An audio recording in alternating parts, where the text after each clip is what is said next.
ज्ञान में कुछ वृद्धि कर सकेंगे, ऐसी हमें पूरी उम्मीद है।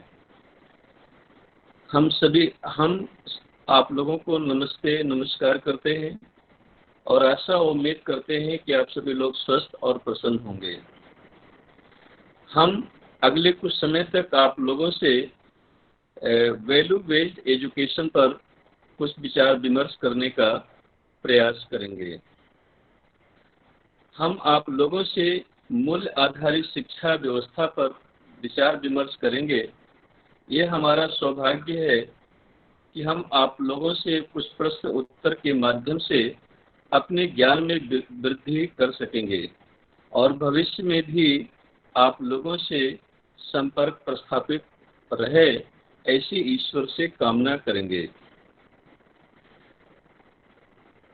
मनुष्य के अंदर ज्ञान का होना नितांत आवश्यक है। किसी भी मनुष्य, किसी भी समाज की प्रगति के लिए, उन्नति के लिए ज्ञान उसके जीवन का एक महत्वपूर्ण अंग है। हमारे देश की प्राचीन संस्कृति और सभ्यता की यह मान्यता थी और मानव की लाइब्रेरी की सबसे प्राचीन पुस्तक ऋग्वेद में कहा गया, आनो भद्राः कर्तो यन्त विश्वतः।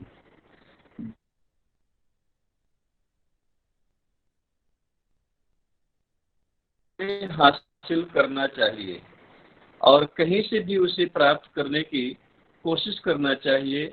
उसके लिए कोई बाउंड्री लाइन नहीं होनी चाहिए। ये logical idea must be accepted no matter from where it comes. तर्क संगत विचार को स्वीकार करना आवश्यक है और यह महत्व नहीं है कि वो विचार आया कहाँ से। लेकिन आज जो वर्ल्ड में लोग सोचते हैं, समझते हैं, वो लोगों ने अध्ययन करके ये निष्कर्ष पर पहुंचे कि information is not knowledge, knowledge is not wisdom.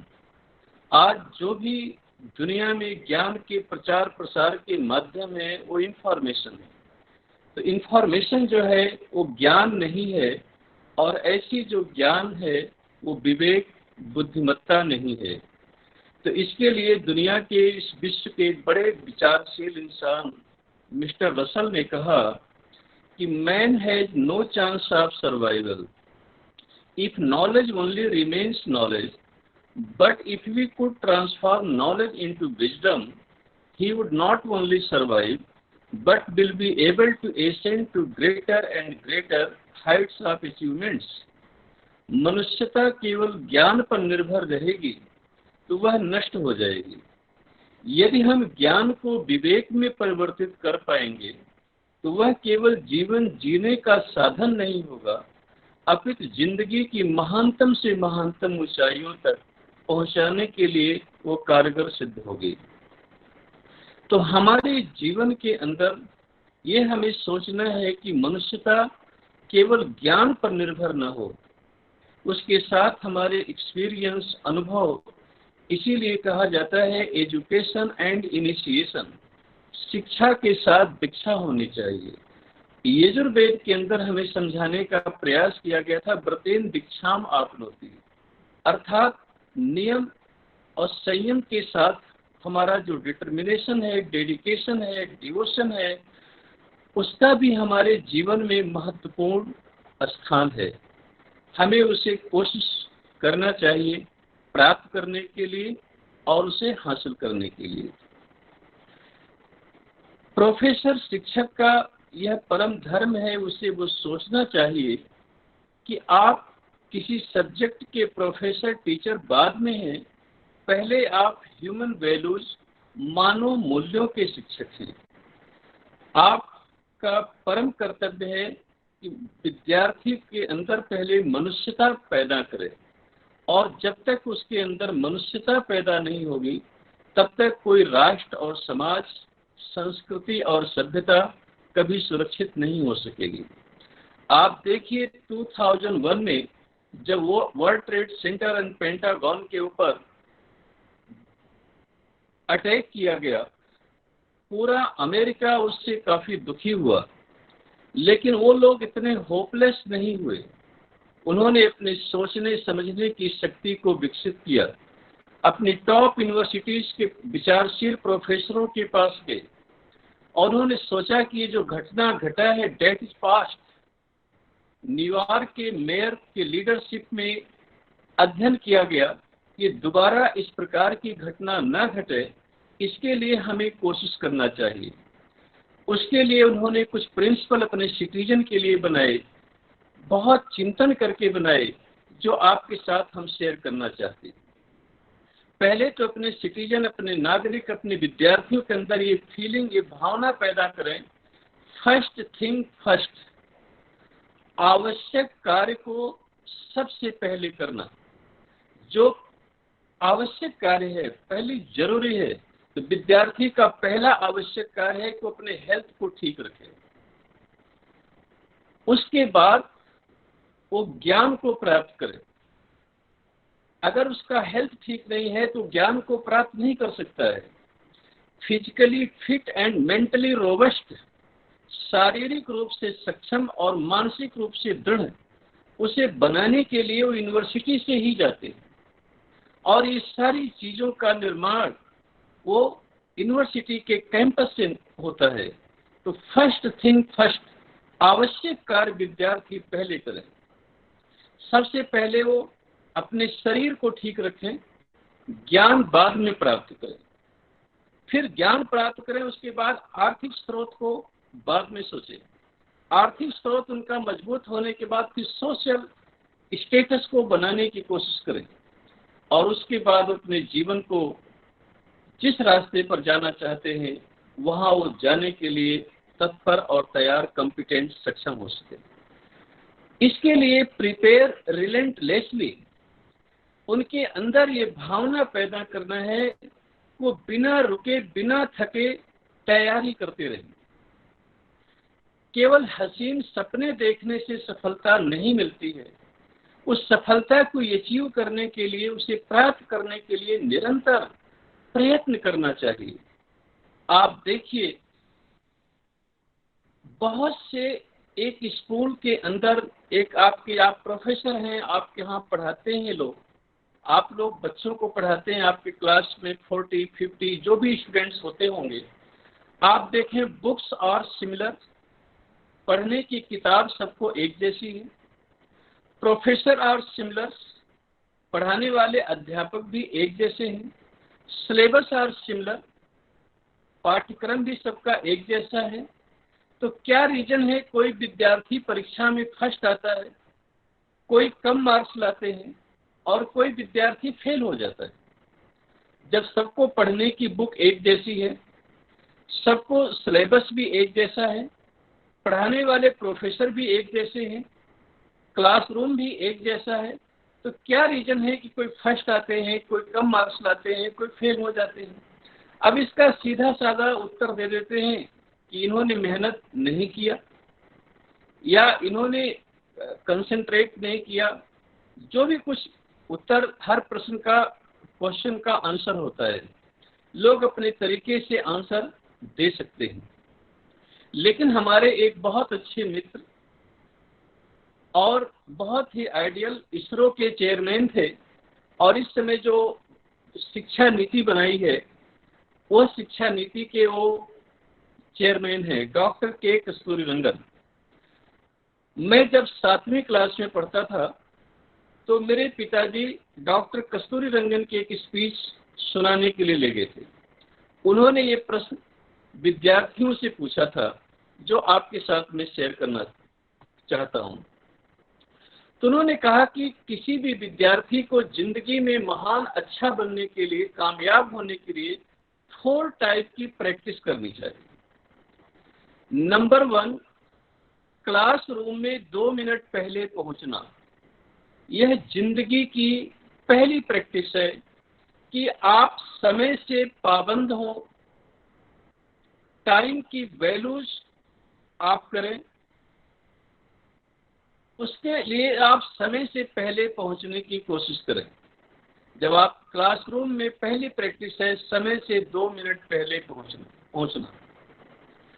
दूसरी प्रैक्टिस टीचर प्रोफेसर की बात वो कंसंट्रेट होकर के सुने।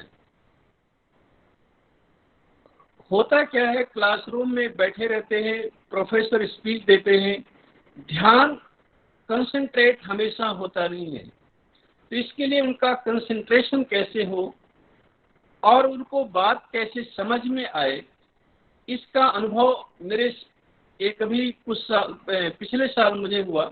हमारे एक दोस्त कर्नाटका हाई कोर्ट के चीफ जस्टिस हैं, उनकी daughter London school of economics में पढ़ती है। तो मैंने उनसे पूछा, उनके घर डिनर पर गया था, मैंने पूछा कि इंडिया में आपने इतनी पढ़ाई किया, अब आप लंदन में जाकर के पढ़ रहे हैं, दोनों में डिफरेंस क्या है? भारत में क्या लोग सही नहीं पढ़ाते हैं? क्या लंदन में क्या विशेषता से पढ़ाते हैं जो आप वहाँ ज़्यादा अट्रैक्ट होते हैं? तो उसने कहा सब चीज़ ठीक है, हमारे प्रोफेसर बड़े कॉम्पिटेंट, सब कुछ है, लेकिन एक चीज़ डिफरेंस है। हमने कहा क्या डिफरेंस है? बोले वहाँ जो प्रोफेसर क्लासरूम में आते हैं और पहले 5 मिनट जो उनको सब्जेक्ट पढ़ाना होता है, उस सब्जेक्ट की उन्होंने एक स्टोरी ब्रीफ करते हैं। 5 मिनट के अंदर वो हमें ब्रीफ करेंगे जो पूरा हम लोगों के ब्रेन में वो फिट हो जाएगा कि आज इस विषय पर बात करना है और इसका मीनिंग ये हो सकता है। और उसके बाद में हमारे अंदर क्यूरियोसिटी पैदा करते हैं, जिज्ञासा पैदा करते हैं, और उसके बाद फिर वो पढ़ाना शुरू करते हैं। बोले इंडियन कल्चर में ये चीज़ नहीं है। तो अगर वो 5 मिनट पहले हमें ब्रीफिंग करें, हमें जो पढ़ाना है उनको उसके लिए हमारे मन और मस्तिष्क में क्यूरियोसिटी पैदा करें, तो विद्यार्थी के अंदर वो अटेंशन पैदा होगा और वो कंसंट्रेट होकर के आपकी बात को सुनेंगे, ध्यान रखेंगे। तो विद्यार्थी को 4 टाइप की प्रैक्टिस के लिए आपको प्रेरित करनी चाहिए। पहली प्रैक्टिस ये है वो क्लासरूम में 2 मिनट पहले पहुंचे। दूसरी प्रैक्टिस है कि प्रोफेसर की बात को कंसंट्रेट होकर के सुने। और तीसरी प्रैक्टिस है अपने होमवर्क को इंटरेस्ट से करें, रुचि से, ये नहीं कि जो हमारे ऊपर बर्डन है और उसे हमें करना है। और चौथी प्रैक्टिस, 4th प्रैक्टिस है कि जो कल पढ़ना है कॉलेज में, उसे घर पर आज पढ़ करके जाना है। जब विद्यार्थी एक दिन पहले पढ़ लेगा तो उसे समझ में कुछ क्या उसके डाउट है, वो क्वेश्चन नोट पे बनाएंगे और उसके अंदर और भी जिज्ञासा होगी लोगों से सोचने की, समझने की, अपने फ्रेंड से डिस्कशन करने की। ये मेथड होगा प्रिपेयर रिलेंटलेसली, बिना रुके बिना थके तैयारी करना। जो विद्यार्थी जो प्रोफेसर अपने विद्यार्थियों में ये 4 टाइप की प्रैक्टिस के लिए प्रेरित कर देगा, वह विद्यार्थी कभी भी जो है हताश और निराश नहीं होंगे। हमारे देश के प्राचीन शिक्षा शास्त्री महर्षि पतंजलि जी ने भी यही बताया है कि चतुर्भी प्रकारे विद्या उपयोगिता भवति, अध्ययन कालीन, मनन कालीन, स्वाध्याय कालीन, प्रवचन कालीन। विद्या की उपयोगिता 4 प्रकार से होती है। पहले प्रोफेसर से स्टडी करना, फिर उसे खुद सोचना कि इन्होंने जो पढ़ाया है वो सही पढ़ाया है या गलत पढ़ाया है। फ्रीडम, बच्चे के अंदर जो थॉट्स की आज़ादी होना, सोचने की आज़ादी होना चाहिए। वो जब वह आज़ादी आपकी यूनिवर्सिटी के, आपके कॉलेज के कैंपस में मिलेगी, उसकी स्वतंत्र मस्तिष्क उसके अंदर ये प्रेरित किया जाए कि आपकी चिंतन में आज़ादी है, उसके लिए उसे प्रेरित किया जाए। तो ये सबसे बड़ी प्रैक्टिस होगी कि प्रिपेयर रिलेंटलेसली। और इसके बाद तीसरी जिम्मेदारी है everyone is accountable all the time. प्रत्येक व्यक्ति की हर जगह जिम्मेदारी होती है। आज हमारे देश में कोई भी प्रॉब्लम्स होती है या कोई भी समाज में समस्या होती है, बोले ये रिस्पॉन्सिबल है, सरकार रिस्पॉन्सिबल है, ये ब्यूरोक्रेट्स रिस्पॉन्सिबल है। नहीं, जो भी घटना घट रही है, जो भी समस्या आ रही है, उसके लिए देश का हर नागरिक जिम्मेदार है। Everyone is accountable all the time. प्रत्येक व्यक्ति की हर जगह जिम्मेदारी है, उसे अपनी जिम्मेदारियों से बचना नहीं चाहिए। आपकी रिस्पॉन्सिबिलिटी है, आप वो ठीक करें, सोचें। और ये सोचना, जो प्रोफेसर हैं वो देश के सबसे जिम्मेदार नागरिक हैं। आपको अपनी अहमियत को पहचानने का प्रयास करना चाहिए। कोई भी MP, MLA, prime minister, minister, वो किसी एक पार्टी के लीडर होते हैं, एक पॉकेट्स के लीडर होते हैं। लेकिन आप प्रोफेसर हैं, आप नेशनल लीडर हैं, आप राष्ट्र के लीडर हैं। आप प्रोफेसर हैं, आप prime minister, president, chief minister, governor, general, bureaucrats सबको बना सकते हैं, लेकिन ये सारे लोग मिलकर के एक प्रोफेसर नहीं बना सकते हैं। इसलिए आपका स्थान इन सबसे ऊंचा है। आप नेशनल लीडर हैं, आप राष्ट्र के नेता हैं। ये लोग किसी पार्टी, किसी पॉकेट्स के लीडर हैं। आपका स्थान इनसे ऊंचा है, इसलिए आपकी जिम्मेदारी भी इन लोगों से अधिक है। इसलिए everyone is accountable all the time. प्रत्येक व्यक्ति की हर जगह जिम्मेदारी होती है। तो विद्यार्थियों के अंदर वो जिम्मेदारी पैदा करना, अपने अंदर वो जिम्मेदारी पैदा करना, जब आप इससे कामयाब होंगे तभी वो देश, समाज, सोसाइटी एकदम व्यवस्थित तरीके से चलेगी। और इसके लिए sir, surround yourself with great people. आप अपने आसपास महान ज्ञानी लोगों के साथ रहें, अच्छे समझदार लोगों के साथ रहें।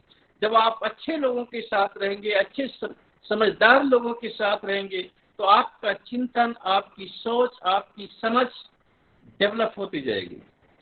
हमेशा पढ़े लिखे काबिल लोगों के साथ रहना चाहिए, उनसे डिस्कशन करना चाहिए, उनसे समझने की कोशिश करना चाहिए। और एक बार जिंदगी का ये सिद्धांत अपना लेना चाहिए कि ज्ञान अगर दुश्मन के पास है तो वहां भी जाकर सीखने की कोशिश करना चाहिए। The roots of all happiness is enlightenment. सुख का मूल ज्ञान है। उस ज्ञान को प्राप्त करने के लिए कोई बाउंड्री लाइन नहीं होनी चाहिए। ये जैसा मैंने पहले आपसे कहा, ये logical idea must be accepted no matter from where it comes. तर्क संगत विचार आपको हासिल करना चाहिए, उसके लिए कोई बाउंड्री लाइन नहीं बनाना चाहिए। ये ज्ञान हमारा नहीं है या किसी और का है।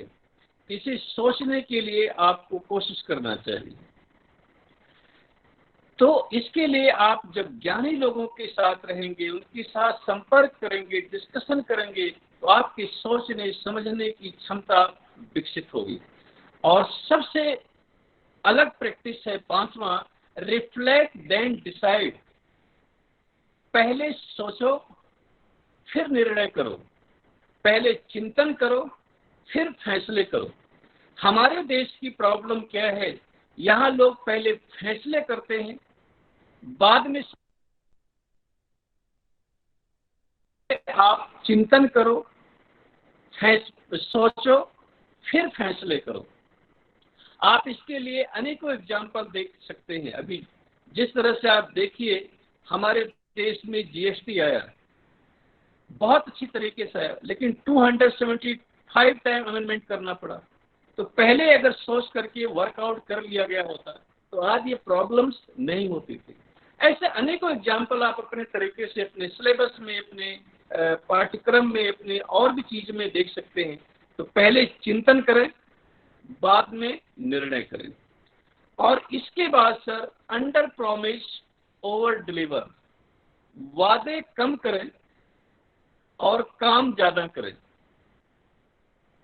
प्रॉब्लम होती है समाज में, सोसाइटी में, एजुकेशन में। पहले लोग वादे तो बहुत कर देते हैं लेकिन काम कम करते हैं।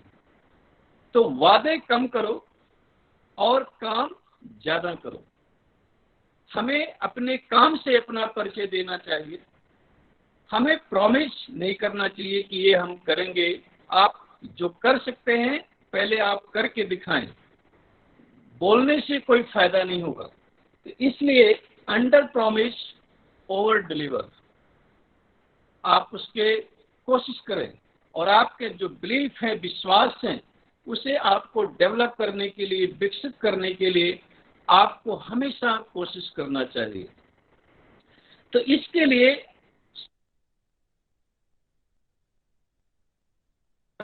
चिंतन है, समझ है, उसको हमें विकसित करने का प्रयास करना चाहिए। और ये प्राचीन शिक्षा शास्त्र हमारा जो व्यवस्था था, उसका भी हमें थोड़ा बहुत अध्ययन करना चाहिए। प्राचीन शिक्षा व्यवस्था के लिए यूनेस्को ने अपने गाइडलाइन में बताया कि education to be rooted in culture and committed to progress. शिक्षा की जड़ें अपनी संस्कृति में होना चाहिए, लेकिन विकास के प्रति प्रतिबद्धता होनी चाहिए। तो आज दुनिया में जो भी कुछ हो रहा है, तो सोचते हैं कि भारत के लोग इतने पढ़े लिखे काबिल नहीं थे, क्या थे, अलग अलग सोच सबकी बन सकती है। लेकिन जो आज 6000 ईयर्स हमारी सिविलाइजेशन जो वर्ल्ड में यूनानिमसली इसे एक्सेप्ट करते हैं, लेकिन यहाँ भी इससे बहुत से पहले आर्यभट्ट ने काम किया, भास्कराचार्य ने काम किया, मैथमेटिक्स में रामानुजम ने काम किया, आप देखिए 12 मिहिर ने काम किया, ऐसा नहीं है, कराद ने काम किया। लेकिन साइकोलॉजी की सबसे अच्छा काम पतंजलि ऋषि ने किया। लेकिन इन लोगों के काम का हम नहीं आगे लाते। अब आप देखिए अलेक्जेंडर ग्राहम ने जब टेलीकम्युनिकेशन को इनोवेशन किया, तो फोन पहले हैंडल से चलता था, बाद में फिर वो डायल टोन आया, उसको घुमाने का आया, फिर अब मोबाइल आ गया। जो भी टेक्नोलॉजी उन लोगों ने बनाया, उस पर सोचा समझा, लोगों ने रिफॉर्म किया। 1905 से लेकर के 1906 तक अल्बर्ट आइंस्टाइन ने जो भी थियरी को डेवलप किया, वो काफी रिजेक्ट हो चुकी है। तो ऐसा नहीं कि आइंस्टाइन कोई बड़े वैज्ञानिक नहीं थे, वो बहुत बड़े वैज्ञानिक थे, उनका रिस्पेक्ट आज भी है। तो जैसे आइंस्टाइन को लोग हम याद करते हैं, उनकी थियरी को रिजेक्ट करने के बाद भी सम्मान करते हैं, उसी तरह से भारत के जो शिक्षा शास्त्री थे, भारत में जो लोगों ने इनोवेशन किया था, उनका हमें अपने बच्चों को बताने की कोशिश करना चाहिए, अपने विद्यार्थियों को समझाने की कोशिश करना चाहिए कि ये चीज हमारे यहाँ भी लोगों ने इस विषय में सोचा था। लेकिन हम अगर इसको कहेंगे तो सेकुलरिज्म खतरे में आ जाएगा, कॉम्युनल आ जाएंगे, ऑर्थोडॉक्सिस बन जाएंगे। लेकिन ऐसा नहीं है। जो देश और जो समाज, जिस देश के सिटीजन अपने संस्कृति सभ्यता की तरफ रूट को नहीं रखते हैं, वो जल्दी से जल्दी समाप्त हो जाते हैं और खत्म हो जाते हैं। आप देखिए दुनिया की 5 सिविलाइजेशन समाप्त हो गई। आप ग्रीस सिविलाइजेशन को देखिए, आप इजिप्शियन सिविलाइजेशन को देखें, आप पर्शियन सिविलाइजेशन को देखें, आप मंगोलियन सिविलाइजेशन को देखें, आप रोमन सिविलाइजेशन को देखें। ये इतने जल्दी समाप्त हो गए, लोग कल्पना भी नहीं कर सकते थे कि इतने जल्दी ये समाप्त हो जाएंगे। तो ये सब लोग खत्म हो गए। आज मैं पूरे भारत वर्ष में 28 स्टेट, 8 यूनियन टेरिटरी, साल में 3 बार हर स्टेट में मैं जाता हूँ। हाईली इंटेलेक्चुअल लोगों से मिलने का, उनसे डिस्कशन करने का हम प्रयास भी करते हैं। लेकिन बहुत सी विविधता होने के बाद इस देश की जो रूट है वह एक है, एक समझ है। लेकिन इसकी सभ्यता को कैसे डिस्ट्रॉय किया गया, क्यों इसको हमें आपसे बात करनी पड़ रही है, इसका मूल कारण है कि 1868 में प्रोफेसर मैक्स मुलर ने अपने जो जर्मनी में के रहने वाले थे और लंदन ऑक्सफोर्ड यूनिवर्सिटी में वो प्रोफेसर थे, बहुत अच्छे स्कॉलर थे, दुनिया में इनका नाम है, लोग इनको कोट करते हैं, पढ़ते हैं। उन्होंने एक बड़ी महत्वपूर्ण पत्र लिखा था 1868 को ब्रिटिश गवर्नमेंट के जो उनके शासक थे, उनके जो रूलर थे, वो पत्र लिखा था इंडिया के विषय में। वो लिखते हैं, India was conquered once and now we have to conquer them second time by changing their education system। हम भारत को एक बार जीत चुके हैं, लेकिन अगर हमें दूसरी बार जीतना है तो हमें उसको दूसरी बार जीतना है, तो उसके लिए हमें उनके सिस्टम को, उनकी फैमिली सिस्टम को, उनकी हिस्ट्री को, उनके आइडियाज को, उनकी सिविक सोसाइटी को एजुकेशन के माध्यम से बदलना होगा। अगर हम इसमें कामयाब हो जाएंगे तभी हमारी शासन व्यवस्था लंबे समय तक भारत देश में रह सकती है। आप देखिए, भारत देश की जो हिस्ट्री इस देश में पढ़ाई जाती है वो लगता है 1526 से पहले इंडिया हुआ ही नहीं था। 1526 में बाबर आए और मुगल एम्परर को एस्टेब्लिश किया, वहां से इस देश की हिस्ट्री प्रारंभ हो जाती है। लेकिन इस देश में पूछा जाए कि चालुक्य ने कितने हजार, कितने सैकड़ों वर्ष राज किया, ओहोम डायनेस्टी ने कितने समय तक राज किया, चोल एम्परर ने कितने समय तक राज किया, पांडियन एम्परर ने कितने समय तक राज किया, विजयनगरम स्टेट ने कितने समय तक राज किया, मौर्य एम्परर ने कितने समय तक राज किया। तो यह एक रिसर्च का विषय हो जाएगा। आप साइंस, मेडिकल साइंस में भारत को देखिए, कितनी इस देश की उन्नति थी। 460 बीसी में फादर ऑफ मेडिकल हिप्पोक्रेट्स ने एलोपैथ दवा का इनोवेशन किया। इससे पहले इस देश में आयुर्वेद था और भी तरह तरह के नई चिकित्सा पद्धति इस देश के अंदर थी। यह एक रिसर्च का विषय है, कैसे कैसे इस देश के लोग इनोवेशन किया और कैसे अपनी प्रगति को आगे बढ़ाने का कोशिश किया। तो हमें अपनी प्राचीन शिक्षा व्यवस्था को भी अपने बच्चों को परिचय कराना चाहिए कि ये वो सिलेबस में नहीं है, लेकिन उसको इंट्रोड्यूस करना चाहिए ताकि वो अपनी रूट को सही तरह से समझ सकें और उसे जान सकें।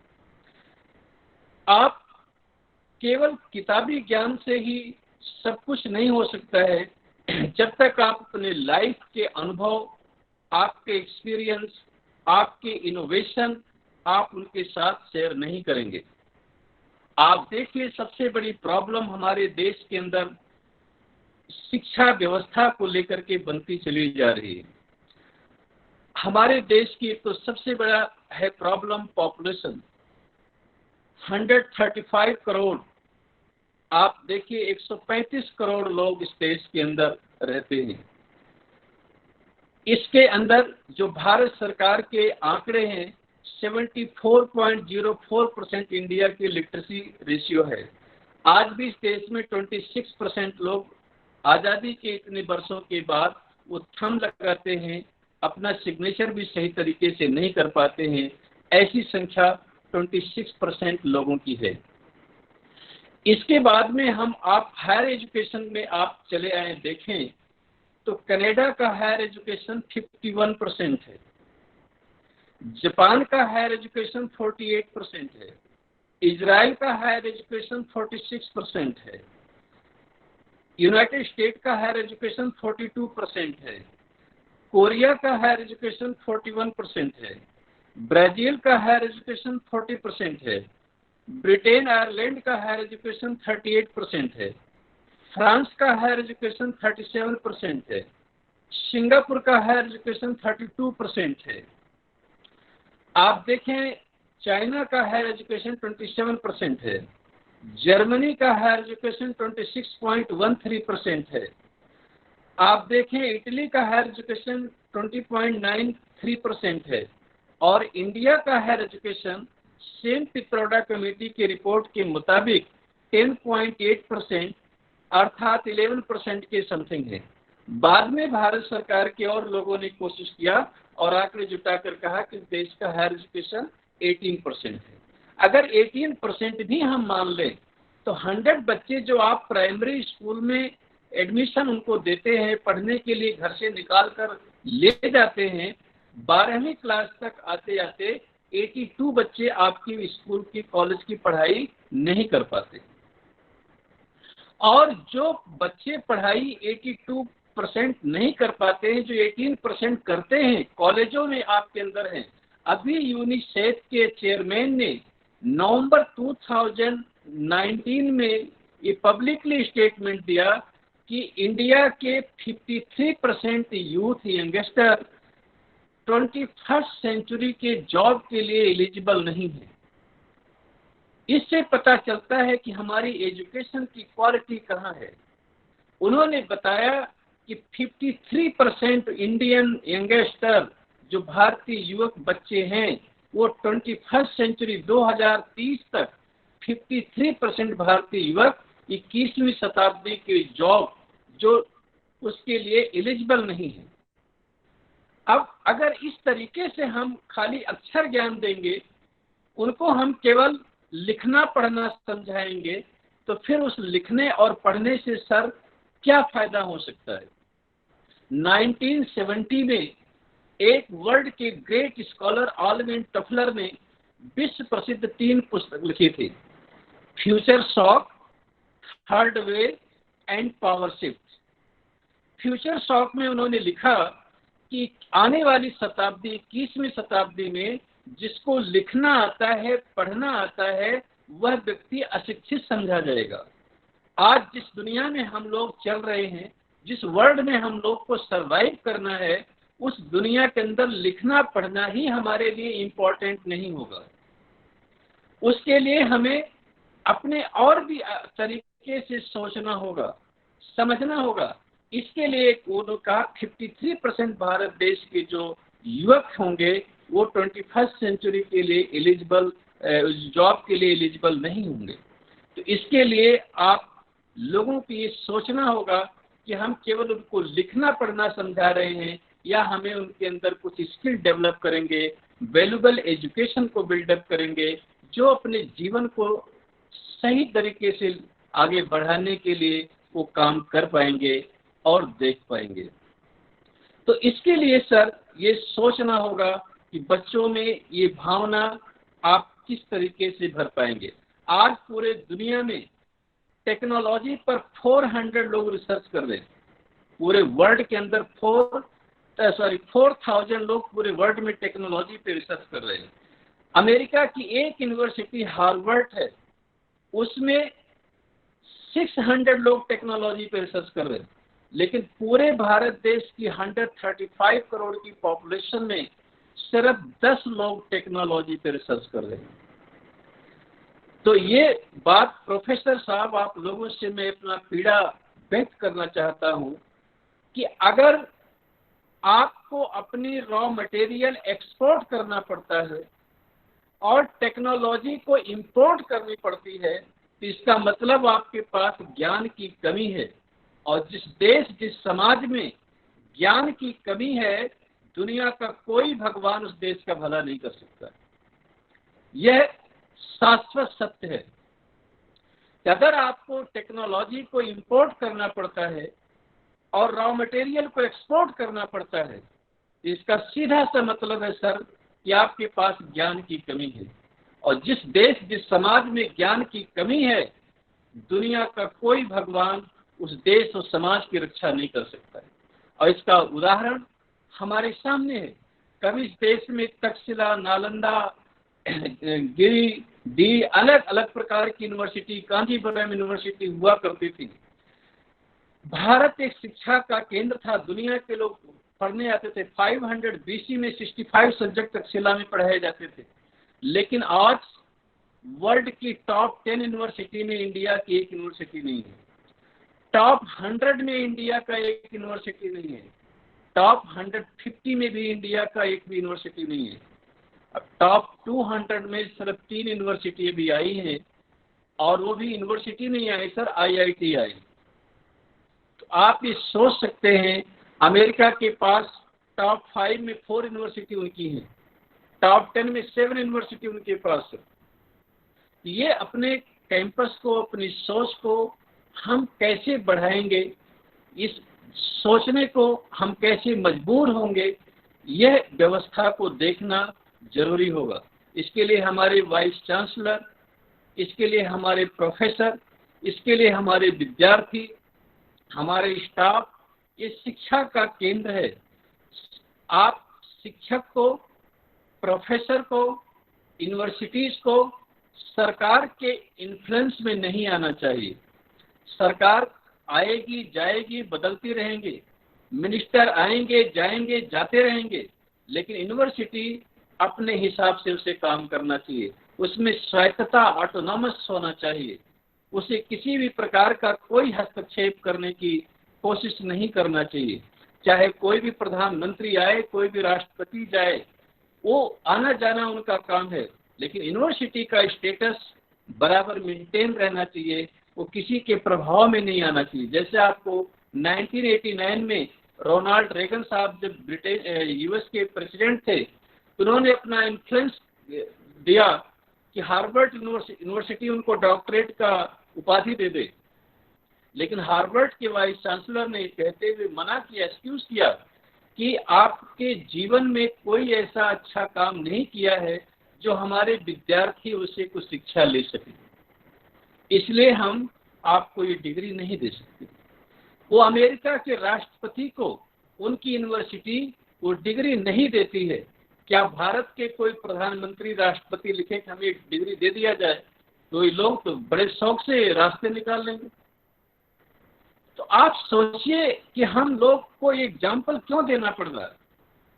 हमारे चिंतन, हमारी सोच, हमारी समझ कहाँ जा रही है।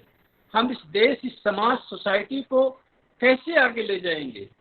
आज आज़ादी के 70 ईयर्स के बीत गए, इसके ऊपर भी हम कास्टिज्म में, कम्युनलिज्म में, रेडिकलिज्म में, रीजनलिज्म में, लैंग्वेज में फंसे पड़े। इससे हम ऊपर उठ नहीं रहे। जब तक हम इससे ऊपर उठ करके नहीं सोचेंगे, समाज को डेवलप नहीं करेंगे। इसलिए प्रोफेसर को थिंकर होना चाहिए, उसके ब्रेन में ज्ञान का खजाना होना चाहिए। इसीलिए का सराउंड योरसेल्फ विद, आपको surround yourself with great people, महान लोगों के साथ रखिए। दुनिया को, अपने दिमाग को खुला रखिए। आप इससे और आगे बढ़ने का प्रयास करें, तभी ये सारी चीजें हो सकती है और इसे डेवलप कर सकते हैं।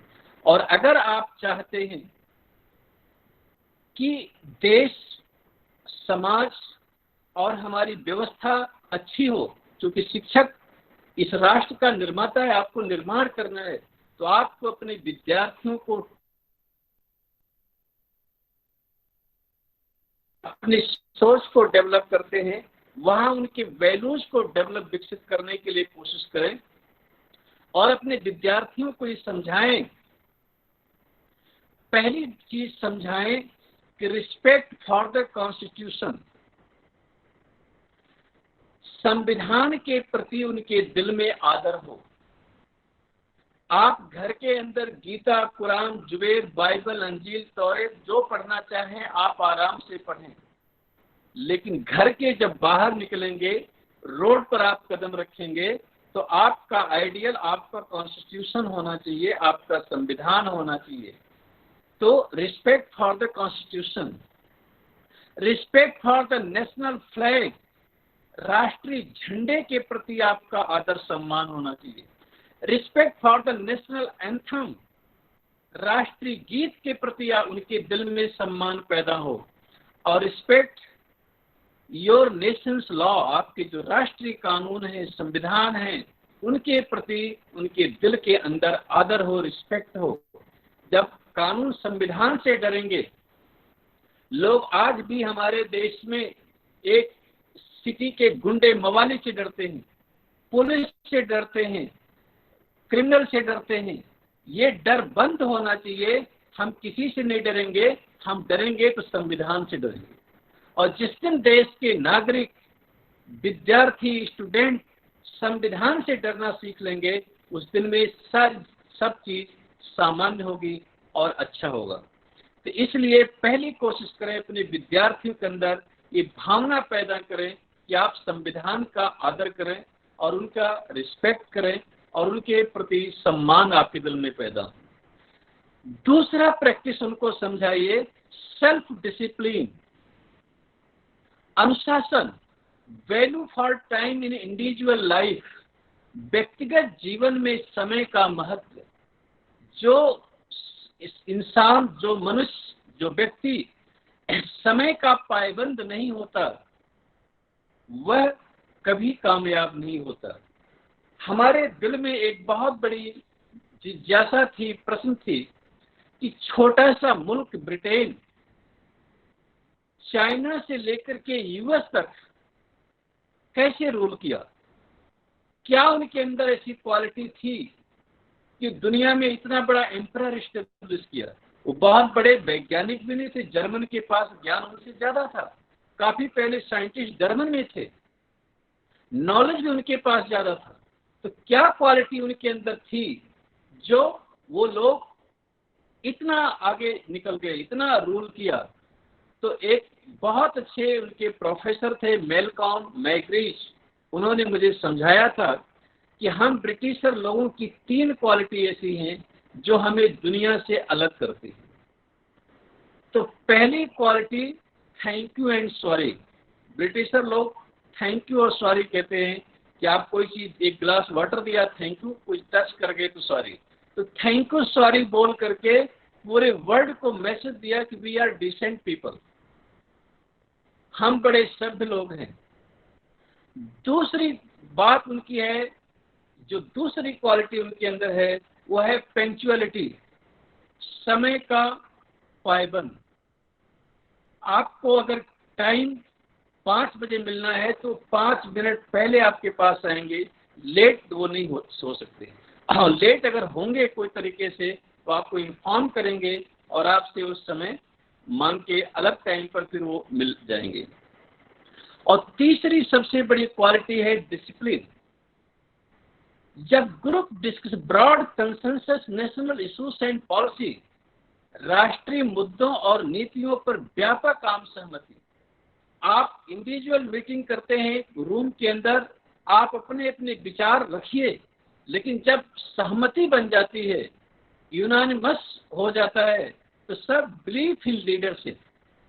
हमारे देश की प्रॉब्लम ये होती है कि हमने मीटिंग में अपनी बात रखी, हमारी बात पर नहीं अमल किया गया, तो हम रहेंगे तो उनके साथ, लेकिन अंदर से, दिल से, मन से हम लीडर के साथ नहीं। ब्रिटिशर लोगों के अंदर एक क्वालिटी है, तो जो कुछ अपने विचार रखा, लेकिन जब फैसला हो गया तो बिलीव इन लीडरशिप, नेतृत्व में विश्वास रखें और उसके लिए हमें काम करना, चाहे वो कुछ भी हो। तो सबसे बड़ी चीज है डिसिप्लिन, अनुशासन। और अनुशासन जब भी नागरिक में पैदा होगी, विद्यार्थियों में पैदा होगी, तो वह देश महान होगा। इसलिए मैं आप लोगों से काफी उम्मीद के साथ ये कहा कि आप किसी पार्टी, किसी सेक्ट, किसी पॉकेट के लीडर नहीं है सर, आप लोग नेशनल लीडर हैं, नेशनल हीरो हैं। आपका रिस्पेक्ट देश समाज में सबसे ज्यादा है और होना चाहिए। इसलिए आपको इन सबसे ऊपर उठ करके आपको ये फील करना चाहिए कि हम मनुष्य को मनुष्य बनाते हैं। लोग कपड़ा, परफ्यूम, पता नहीं क्या क्या बनाते होंगे, पेन, लेकिन आप इंसान बनाते हैं और इंसान बनाने की सोच आपके अंदर है। इसलिए आप दुनिया के, देश के सबसे जिम्मेदार नागरिक हैं। इसलिए आपको ये सोचना है कि अपने विद्यार्थियों में आपको डिसिप्लिन पैदा करना है, वो समय के लिए उनके अंदर महत्व पैदा करना है, पंक्चुअलिटी उनके अंदर लाना है। और तीसरी सबसे अंदर क्वालिटी पैदा करना है इथिकल वे ऑफ लाइफ, नैतिकता आधारित जीवन, इंटीग्रिटी, वफादारी, ऑनेस्टी, ईमानदारी, ये उनके अंदर पैदा हो। उस बच्चे के चेहरे पर पढ़े कि मैं इस कॉलेज का, इस विद्यार्थी, इस प्रोफेसर का स्टूडेंट हूँ, मैं झूठ नहीं बोल सकता हूँ, मैं चोरी नहीं कर सकता हूँ, मैं क्राइम नहीं कर सकता हूँ, मैं करप्शन नहीं कर सकता हूँ। ये फीलिंग हमारे विद्यार्थियों में पैदा हो, तभी हम सब कुछ आगे कर सकते हैं और सोच सकते हैं। सबसे बड़ी प्रैक्टिस आगे है कंपैशन फॉर अदर्स, दूसरों के प्रति करुणा। जब दूसरों के प्रति करुणा, अपने विद्यार्थियों के अंदर ये करुणा पैदा करें। आप देखें हमारे विद्यार्थी, अभी सब विद्यार्थी का बर्थडे आता है, हम जाते हैं स्कूल कॉलेज में, तो कोई चॉकलेट लेकर के आते हैं, कोई कुछ लेकर के आते हैं, कोई लोग केक खाते हैं, कहीं पार्टी भी देते होंगे। आप अपने विद्यार्थियों में अगर ये भावना पैदा करें कि आप अपने बर्थडे पर इतना पैसा खर्च कर रहे हैं, उस पैसे का अगर नोटबुक, बुक की फीस उस बच्चों को दो जिस बच्चे स्कूल में नहीं पढ़ सकते। आप जितने पैसे से खर्च करते हैं, आप भाग्यशाली हैं कि आप कॉलेज में पढ़ते हैं। अगर आप सोच लें कि एक बच्चे को हम मदद करेंगे तो भारत शिक्षक अपने आप साक्षर बन जाएगा। महात्मा गांधी जी इस देश में एक बड़ी महत्वपूर्ण बात कहते कि उन्होंने कहा कि अगर प्रत्येक इंसान अगर वो शिक्षित है, एक दूसरे व्यक्ति को शिक्षित बनाने की जिम्मेदारी ले ले, तो वह भारत देश के ऊपर बहुत बड़ा एहसान करेगा। उन्होंने कहा ईच वन टीच वन। ये नारा महात्मा गांधी जी ने बहुत पहले दिया था और उन्होंने ये समझाने की कोशिश किया था कि ये देश के लोग ये किस तरीके से उन्नति कर सकते हैं। महात्मा गांधी जी ने कहा कि अगर आप एक शिक्षित व्यक्ति हैं, आप कुछ भी नहीं करें, आप अपने बर्थडे पर इतना पैसा खर्च करते, अपने फेस्टिवल पर इतना पैसा खर्च करते, अपने टूर पे इतना पैसा खर्च करते, उसमें थोड़ा सा कमी करके अपने एक भी किसी गरीब विद्यार्थी को, आप बच्चे को शिक्षा का अधिकार दे दें, एक किसी को रोजगार दे दें, आप एक किसी की हेल्प कर सकें, तो आप समझे कि उस विद्यार्थी के जीवन में आप बहुत कुछ पैदा कर पाएंगे।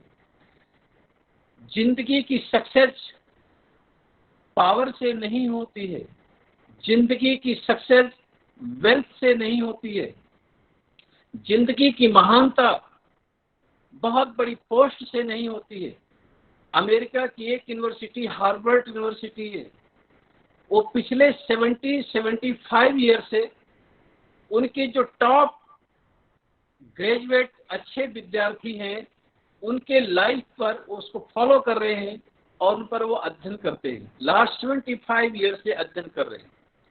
उनकी यूनिवर्सिटी में पढ़ने वाले विद्यार्थी कुछ प्रेसिडेंट बन गए, 3 तो प्रेसिडेंट बन गए हार्वर्ड से पढ़े हुए, कुछ एरोनॉट्स बने, अंतरिक्ष यात्री बन गए, कुछ साइंटिस्ट बन गए, कुछ लोग अच्छे प्रोफेसर स्कॉलर भी बने, कुछ कन्विक्ट हुए, गुनाह किए, जेल में चले गए, कुछ लोगों ने सुसाइड कर लिया, कुछ लोग फिल्म आर्टिस्ट बने।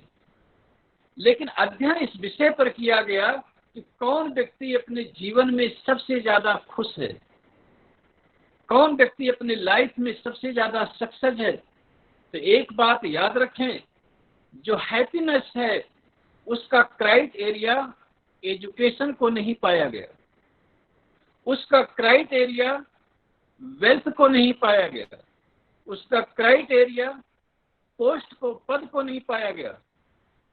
हैप्पीनेस वेल्थ से, एजुकेशन से, आपके पोस्ट से नहीं मिला। उन्होंने ये अध्ययन करके बताया, न बच्चों कितने आपके पास हैं आप खुश हो जाएंगे, बच्चे आपके सक्सेस हो गए, उनको अच्छी जॉब मिल गई, अच्छे सेट हो गए, आपको खुशी मिलेगा नहीं। हार्वर्ड यूनिवर्सिटी ने कहा कि जो व्यक्ति अपने जीवन में रिश्तों को निभा पाया, जो व्यक्ति अपनी जिंदगी में रिश्तों को बनाता है और उसे निभाता है और कोई प्रॉब्लम आने पर उसे बर्दाश्त करता है, सहन करता है, वह व्यक्ति अपने जीवन में सबसे ज्यादा खुश रहा। वो राष्ट्रपति बन जाने से, ब्यूरोक्रेट्स बन जाने से, अंतरिक्ष यात्री बन जाने से, फिल्म आर्टिस्ट बन जाने से खुश नहीं हो पाया। वो खुश वही हुआ जिसने अपने रिश्तों को बनाया और रिश्तों को निभाया। तो आप ये सोचिए, ये सोच तो भी हार्वर्ड यूनिवर्सिटी कर रही, लेकिन हमारे देश में महात्मा गांधी जी ने, इसी हमारे गुजरात से पैदा हुए, उन्होंने कहा कि जिंदगी की सफलता ये नहीं है कि आपके पास कितना वेल्थ है, कितना नॉलेज है, कितना पावर है। उन्होंने कहा my illiterate mother but my wise mother, मेरी अनपढ़ माँ परंतु मेरी समझदार माँ ने मुझे बचपन में समझाया था, if you can help somebody in life only then your life is worth living. अगर आप किसी के काम आ सकते हैं, किसी की सहायता कर सकते हैं, किसी के जीवन को बचा सकते हैं, तभी आपका जीवन सफल है। अगर आप किसी के काम नहीं आ सकते, किसी की सहायता नहीं कर सकते, किसी के जीवन को बचा नहीं सकते, तो आपका जीवन सफल नहीं है। जिंदगी की सफलता स्टोर करने में नहीं, जिंदगी की सफलता यूटिलाइज करने में है। इसीलिए सर, कंपैशन फॉर अदर्स, अगर एक दूसरे के प्रति करुणा आ जाए तो देश में कोई नक्सलिज्म, कोई इंसर्जेंसी, कोई पॉवर्टी, स्लम्स में नहीं रहेंगे लोग। हम सब लोग एक दूसरे के साथ शेयर करेंगे अपने थॉट्स को, अपने पावर को, अपने वेल्थ को, तो हम मिल करके प्रगति कर सकते हैं। लेकिन जब तक डिस्क्रिमिनेशन रहेगा, भेदभाव रहेगा, तुम हिंदू हो, तुम मुस्लिम हो, तुम क्रिश्चियन हो, तुम शेड्यूल कास्ट हो, तुम ट्राइबल हो, ये इससे जब तक हम ऊपर नहीं उठेंगे, हमारे अंदर ह्यूमैनिटी जब तक नहीं आएगी, मानवता जब तक नहीं आएगी, तब तक इस देश का कोई भविष्य नहीं हो सकता है। और वो जिम्मेदारी लाना आप लोगों की काम है और आपकी समझ है, और आपको इसे डेवलप करने के लिए प्रयास करना पड़ेगा। तो कंपैशन फॉर अदर्स, दूसरे के प्रति करुणा हो। और सबसे बड़ी प्रैक्टिस है, 5वां प्रैक्टिस है sir, love for the nation, राष्ट्र के प्रति प्रेम। राष्ट्र के प्रति प्रेम होना ये नागरिक को खाली जुबान में नहीं, उसके दिल से होना चाहिए। और राष्ट्र के प्रति प्रेम होने के लिए अपने विद्यार्थियों को 5 टाइप की प्रैक्टिस, उनको ये संकल्प दिलाना चाहिए। सबसे बड़ी चीज कि मैं अपने राष्ट्र से अनुपम प्रेम करूंगा। जब विद्यार्थी ये सोच लेगा कि मैं राष्ट्र से प्रेम करूंगा, तो उसके सामने कोई भ्रष्टाचार होगा, रोकेगा, कोई क्राइम होगा, उसे रोकेगा, कोई नेशनल प्रॉपर्टी को डिस्ट्रॉय करता होगा, उसे रोकेगा, क्योंकि ये प्रॉपर्टी नेशनल प्रॉपर्टी है। आजादी के 70 इयर्स के बाद सर, आज जब भी कोई इंडिया में स्ट्राइक होती है तो पहले काम करते लोग बस चला देते हैं, फिर ट्रेन रोक देते हैं, फिर रोड को जाम कर देते हैं। ये नहीं सोचते हैं कि ये सब करने से नुकसान किसका हो रहा, नेशन का हो रहा, और ये नेशन किसका है, वो आपका है।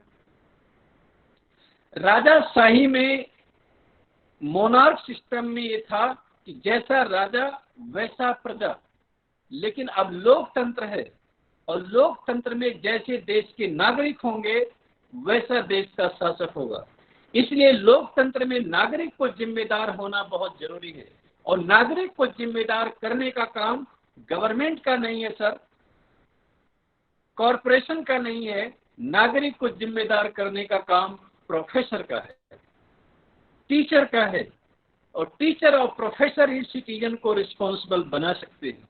और डेमोक्रेसी के अंदर जैसे नागरिक होंगे वैसा उनका शासक होगा। राजाशाही में, मोनार्क सिस्टम में था कि जैसा राजा वैसा प्रजा, लेकिन ये लोकतंत्र है, ये राजतंत्र नहीं है। और लोकतंत्र के अंदर जैसे नागरिक होंगे वैसा उनका शासक होगा। आप ब्लेम ये मत करें कि ये पार्टी, ये लोग ये खराब कर दिया। Everyone is accountable all the time. उस खराबी में आपकी सहभागिता है, क्योंकि आप लोकतंत्र में हैं, आपकी भी रिस्पॉन्सिबिलिटी है उस नुकसान के अंदर, और उस रिस्पॉन्सिबिलिटी को आप हटा नहीं सकते हैं। इसलिए वह जिम्मेदारी प्रोफेसर की है कि विद्यार्थी के अंदर वो पैदा करे कि वो अपने राष्ट्र से अनुपम प्रेम करेगा। दूसरा प्रैक्टिस कि वो अपने स्क्रिप्चर्स को अवश्य पढ़े, प्राचीन साहित्य को अवश्य पढ़े, क्योंकि वो अपने इस कल्चर पर, अपने हेरिटेज पर उससे प्राइड फील हो सके। तीसरी बात, वह अपने जीवन में कुछ आदर्श प्रस्थापित करे जो दूसरे लोग उससे एग्जाम्पल ले सके, दूसरे लोग उससे कुछ शिक्षा ले सके कि भाई इस व्यक्ति ऐसा है, हमें भी ऐसा बनना चाहिए। फोर्थ, उनके अंदर ये भावना, फीलिंग पैदा करना चाहिए राष्ट्र के लिए, वो अपनी संस्कृति और सभ्यता का सम्मान करें। आप देखिए, इंडोनेशिया विश्व का सबसे बड़ा इस्लामिक कंट्री है, विश्व दुनिया में सबसे बड़े मुस्लिम आबादी का देश इंडोनेशिया है। लेकिन 3 नवंबर 2019 को इंडोनेशिया के प्रेसिडेंट भारत में आते हैं, और वो भारत के प्राइम मिनिस्टर से बात करते हुए वार्तालाप में कहते हैं कि स्वामी विवेकानंद का नाम नरेंद्र था, मैंने अपने बेटे का नाम नरेंद्र रखा है। जेको विडोडो जो इंडोनेशिया के प्रेसिडेंट हैं, आप 3 नवंबर 2019 को इंडिया में हैदराबाद हाउस में ये कहते हैं कि मैंने अपने बेटे का नाम नरेंद्र रखा है। क्योंकि हमारी संस्कृति पहले ये थी। और भारत के अंदर क्या हो रहा है, भारत में सैफ अली खान और करीना कपूर अपने बेटे का नाम तैमूर रखते हैं। हमारी मानसिकता कहाँ जा रही है? हम कौन सी संस्कृति को एक्सेप्ट कर रहे हैं? हम अपने, अगर आप प्रोफेसर लोग इन विद्यार्थियों के अंदर अपने संस्कृति और सभ्यता के प्रति सम्मान पैदा किया होता तो आज करीना कपूर और सैफ अली खान अपने बेटे का नाम तैमूर नहीं रखते। इंडोनेशिया के लोगों ने अपनी संस्कृति और सभ्यता के प्रति बच्चों में भरा और रखा है। वहाँ के राष्ट्रपति अपने बेटे का नाम तैमूर नरेंद्र रखते हैं, जबकि वो राष्ट्रपति वहाँ के मुस्लिम हैं और विश्व का सबसे बड़ा मुस्लिम कंट्री इंडोनेशिया है। अभी वहाँ पर सुग्रीव के नाम से यूनिवर्सिटी इंडोनेशिया में बनेगी। तो आप ये सोच सकते हैं वो अपने संस्कृति और सभ्यता के प्रति सम्मान करना सीखें। और उसके लिए राष्ट्र के लिए 5वां प्रैक्टिस है कि अन्याय और अत्याचार के खिलाफ हम आवाज अवश्य उठाएंगे। हम उसे कुछ कर नहीं सकते, लेकिन अपनी आवाज तो उठाएं। तो ये है लव फॉर द नेशन। देश के प्रति प्रेम होना चाहिए, और जब देश के प्रति प्रेम हो जाएगा तो हम बस को नहीं जलाएंगे, ट्रेन को नहीं रोकेंगे, रोड को नहीं तोड़ेंगे, कानून को नहीं, ट्रैफिक के रूल्स को फॉलो करेंगे, कॉन्स्टिट्यूशन को हम फॉलो करेंगे। ये चीज आपको स्कूल कॉलेज से सिखाई जाएगी, तभी ये देश समाज विकसित होगा। आगे sir, passion for doing work, काम के प्रति विद्यार्थियों के अंदर जुनून पैदा करना, अपने काम, जिस काम पे वो लग जाएं, वो जैसे हमने कहा था ना, आप प्रिपेयर रिलेंटलेसली, बिना रुके बिना थके तैयारी करें, उसे पैशन फॉर डूइंग वर्क, काम के प्रति उनके अंदर जुनून पैदा हो। वह ये नहीं कि आलसी आधे मन से कर रहे, चल रहे, बिल्कुल नहीं। और सबसे बड़ी चीज है ऑलवेज compete विद योरसेल्फ। अपने विद्यार्थियों में ये फीलिंग, ये भावना पैदा करें कि आपका दुनिया में कोई एनिमी नहीं है। कोई Pakistan, China, America, Japan, German आपका दुश्मन नहीं है। आपका दुश्मन आपका अज्ञान है और आपका अभाव है। आपका दुश्मन आपकी गरीबी है, आपकी अशिक्षा है। अगर आप अपनी गरीबी और अशिक्षा को दूर कर पाएंगे तो दुनिया की कोई ताकत आपसे मुकाबला नहीं कर पाएगी। आप हमेशा अपने साथ मुकाबला करें, दुनिया में कोई आपका दुश्मन नहीं है। और जिस दिन आप अपनी कमजोरी को दूर कर लेंगे, अपने आप को शक्तिशाली बना लेंगे, दुनिया की कोई ताकत आपके ऊपर हाथ नहीं उठा सकती। आप देखिए जापान कंट्री को 1945 से पहले उनके पास क्या था? 6 अगस्त 1945, अगस्त 1945 को, 9 अगस्त 45 को 2 न्यूक्लियर वेपन के ऊपर गिराए गए। लेकिन उन्होंने कहा जो हुआ डेट इज पास्ट। उन्होंने रोना रोने नहीं गए, वो तकलीफ नहीं बताया। उन्होंने अपने आप में रिफॉर्म किया, अपनी कमजोरियों को पहचाना, उस कमजोरियों को दूर करने के बाद वो आगे चले गए। आज जापान अपना स्थान है। अब आप देखिए 1958 में सिंगापुर और मलेशिया दोनों अलग हुए। आप कभी सिंगापुर जाएं तो उनके एयरपोर्ट पर एक सामने बिल्कुल एक ब्लैक सा स्टोन है, उस पर लिखा है the ideal city of Calcutta. जब 1958 में सिंगापुर बना था तो सिंगापुर कहता था कि मैं कलकत्ता जैसा सिंगापुर को बनाना चाहता हूं। और 2018 में कलकत्ता से चीफ मिनिस्टर सिंगापुर जाती हैं तो क्या कहती हैं कि मैं कलकत्ता को सिंगापुर बनाना चाहता हूं। 1958 में सिंगापुर को कलकत्ता बनाना चाहते थे और 2018 में कलकत्ता को सिंगापुर बनाने का ख्वाब देखा जा रहा है। ये क्यों हुआ ऐसा? क्योंकि हमने अपने साथ मुकाबला नहीं किया, हमने दूसरे के साथ लगे रहे, हम दूसरे को डिस्ट्रॉय, दूसरे को लेट डाउन करने में लगे रहे, हम उस पॉलिटिक्स से ऊपर नहीं उठ पाए। आज सिंगापुर क्यों इतना विकसित हुआ? कोई भगवान ने आकर के वहां नहीं रख दिया कि आशीर्वाद दे दिया तुम्हारा भला हो जाएगा। उस सिटीजन ने, वहां के लोगों ने मिलकर फैसला किया, सब लोगों ने मिलकर के एक साथ काम किया, तभी उस देश की उन्नति हुई। आप जापान, सिंगापुर क्यों डेवलप किए? आप छोटा सा मुल्क इजराइल है, क्यों अपने आप को ठीक रखा है?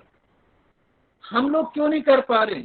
क्योंकि हम अभी कास्टिज्म, कम्युनलिज्म, रीजनलिज्म से बाहर नहीं निकल पा रहे, और उसको बाहर निकालने का काम, ब्रॉड माइंड बनाने का काम यूनिवर्सिटीज का है, प्रोफेसर का है, इस लोगों का है। आप देखिए हमारे देश में सीडी देशमुख साहब एक होते थे, उन्होंने आईसीएस का एग्जाम देकर छुट्टी मनाने लंदन गए, वहां क्रिकेट खेल रहे थे। उनके दोस्त डगलस स्टुअर्ट आए मिलने के लिए, बोले mister Deshmukh, result has been communicated, result का पता चला, आपका आपने आईसीएस एग्जाम दिया था। तो उन्होंने बैटिंग करते हुए कहा, हु स्टूड सेकंड, दूसरा कौन आया? फर्स्ट तो मुझे आना है, दूसरा कौन है? लेकिन रिजल्ट जब देखा गया तो लगा कि वो फर्स्ट सीडी देशमुख आए थे। तो उनको अपने साथ उन्होंने मुकाबला किया, अपने ऊपर ट्रस्ट किया, अपने आप तैयारी किया था, इसलिए उनको कॉन्फिडेंस था। इसी आप से देखिए डॉक्टर सीवी रमन साहब हमारे देश में थे, उन्होंने जो इनोवेशन किया और करने के 6 महीने पहले कह दिया कि इस बार का नोबेल प्राइज हमें मिलेगा। 6 मंथ बिफोर उन्होंने अपनी टिकट ले लिया था, क्योंकि उस समय जहाज, प्लेन नहीं था, पानी की जहाज से जानी पड़ती थी, 3 महीने पहले प्रॉब्लम होती थी, तो टिकट उन्होंने 6 महीने पहले परचेज किया था कि इस बार का नोबेल प्राइज हमें मिलेगा, क्योंकि उनको अपने काम पर विश्वास था। तो ऑलवेज कम्पीट विद योरसेल्फ, हमेशा अपने साथ मुकाबला करो। इसके बाद respect your parents and teachers, अपने माता पिता, अध्यापक का, हमारे विद्यार्थी सम्मान करना सीखें। और एक बात प्रोफेसर लोग को समझना चाहिए कि सम्मान मांगने से नहीं मिलता है। आपकी जितनी क्षमता है, जितनी ज्ञान है, जितनी समझ है, उतना सम्मान बिना कहे आपको मिल जाएगा, लेकिन आवश्यकता से अधिक मांगना वो नुकसान हो सकता है। इसलिए अपने चरित्र को, अपने ज्ञान को बढ़ाते हुए अनुकरणीय जीवन जिए, लोग श्रद्धा से आपका रिस्पेक्ट करें, नहीं कि आपको उसके लिए डिमांड मांगना करना पड़े। आप देखिए नोबेल प्राइज मिल जाने से, बहुत बड़ी पद्मश्री, पद्म भूषण मिल जाने से कोई व्यक्ति महान नहीं हो जाता है। महान इंसान अपने गुण और कर्मों से होता है। आपने अपनी जिंदगी में एक अच्छे स्टूडेंट तैयार कर दिया, एक अच्छे सिटीजन पैदा कर दिया, आप देश और समाज के ऊपर बहुत बड़ा आपने उपकार किया। आपके पास वो क्षमता है कि आप अच्छे जज पैदा करें, अच्छे जो न्याय दें, अच्छे पुलिसमैन पैदा करें जो सोसाइटी की रक्षा करें, आप अच्छे सोल्जर पैदा करें जो कंट्री की रक्षा करें, अच्छे साइंटिस्ट पैदा करें जो रिसर्च की बात करें। आप देखिए 21st सेंचुरी को नॉलेज सोसाइटी कहा जाता है। हमारा पड़ोसी देश चाइना में 9 मिलियन लोग इनोवेशन पे काम कर रहे हैं। 9 मिलियन लोग इनोवेशन पे काम कर रहे हैं कि हम नई नई टेक्नोलॉजी की और कैसे खोज करें। और हमारे यहाँ 8.6 मिलियन लोग गंगा में डुबकी लगा रहे हैं, पाप दूर कर रहे हैं। हम कहाँ सोच रहे हैं, क्या क्या जा रहे हैं, किस रास्ते पर, हमारा रूट क्या है? हमारे विकास, हमारी सभ्यता का रूट यूनिवर्सिटी के कैंपस से निकलेगा और कहीं से नहीं निकलेगा। इसलिए आप इस सोचिए कि आपकी जो जनरेशन है कंट्री की, उसकी तकदीर, उसकी किस्मत रिलीजियस प्लेसेस, मंदिर, मस्जिद, चर्च, गुरुद्वारों में नहीं लिखी जाएगी। हमारे बच्चों की तकदीर स्कूल की बिल्डिंगों में लिखी जाएगी।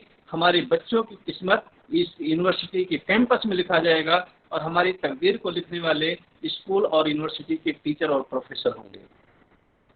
इसलिए आपको इस बात का ध्यान रखना चाहिए कि आप सबसे जिम्मेदार सिटीजन्स हैं। तो ऑलवेज कम्पीट, रिस्पेक्ट बच्चे पैदा कर सकें, वो टीचर प्रोफेसर के प्रति श्रद्धा पैदा कर सकें, तभी हो पाएगा। और इसके बाद सर जो बहुत ही महत्वपूर्ण बात है वो है क्लीनलीनेस, स्वच्छता। अभी स्वच्छ भारत का अभियान भी भारत सरकार चला रही है। तो स्वच्छता कैसे आएगी? Body, mind, spirit and in the environment. तो सबसे पहले बच्चों में बॉडी की स्वच्छता हो, कपड़े ठीक पहने, अपने विद्यार्थियों को समझाएं, वो बाहर ठीक रखें, कपड़े ठीक रखें, बॉडी को बिल्कुल फिट रखें, बॉडी की स्वच्छता। फिर उनके मस्तिष्क, मानसिक स्वच्छता, स्पिरिट, भाव। अगर बच्चों के भाव ठीक होंगे तो रेप, बलात्कार, क्राइम, ये सब चीजें नहीं होंगी। उनकी भावना स्वच्छता हो, भावना में स्वच्छता हो। फिर उसके बाद इन्वायरमेंट की स्वच्छता। तो ये सारी चीज आप लोगों को ही, ये सारी चीज पैदा करने की कोशिश आपको, आप खाली एक स्कूल के एक सब्जेक्ट के टीचर प्रोफेसर नहीं है सर। आप पहले ये सोचें कि हम मानव मूल्यों के शिक्षक हैं, और इसके बाद इनहेंस ऑफ द नॉलेज, ज्ञान की वृद्धि करना चाहिए। बच्चे हमारे ज्ञान में कोशिश करें, उसे बढ़ाएं, टेक्नोलॉजी का उसका प्रॉपर यूज करें, energy of thinking and eagerness of learning, उसे सीखने की, समझने की कोशिश करें।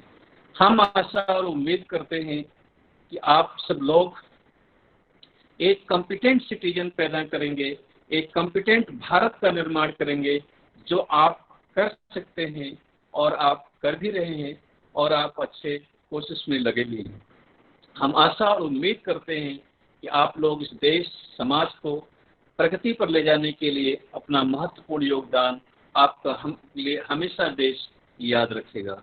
हम प्रोफेसर नहीं है, टीचर नहीं है। आपने हमें मौका दिया आपके साथ अपने थॉट्स को शेयर करने के लिए। जो मेरे विचार थे, समझ थी, वो आपके साथ हमने शेयर किया। आशा और उम्मीद करते हैं कि आप लोग इससे जरूर कुछ सोचेंगे, समझेंगे। सभी को नमस्ते, प्रणाम।